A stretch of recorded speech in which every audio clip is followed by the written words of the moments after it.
Some thoughts there from the viewers. Well, Tony Stenning is head of UK retail at BlackRock, who did the research. Good morning to you. Good morning, sir. Tony, I want to start with the good news first of all, because we found out on Friday that the economy is growing faster than we thought, so things are getting better, aren't they?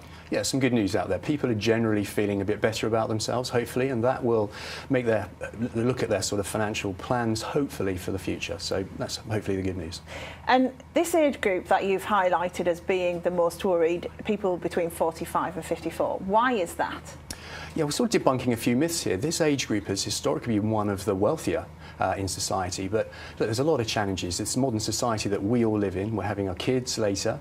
They're staying around a lot longer, and they're just more sort of impacts onto the family budget than there perhaps were a few years ago. So I'm afraid there's sort of 52p in every pound that these people are earning. They're having to spend on short-term bills, which means they're not saving enough really for the long term. There are a lot of people who would think at that age, even though it's not old in any sense, that it's probably too late to save for retirement. I mean, what's the case on that? So the good news is we're all living a lot longer, and you can actually use that longevity to your benefits. You can make your money work much harder for you over time. And I think, for investors there, savers, that's a very important point to things. It's not too late.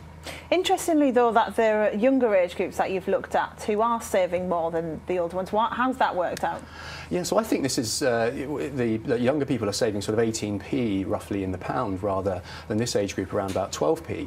Why is that? I think they're listening to their elders, actually listening to perhaps the grandparents and the parents that are saying, look, save a bit earlier, save a bit longer, and more importantly, just review your savings a bit more, because our research would suggest if you're actually engaged and you have a plan, you're twice, actually double, in control of your financial future. And just to end that, you found as well that people who were asked if they, what would they do if they lived their life again, a lot of them said they would save more.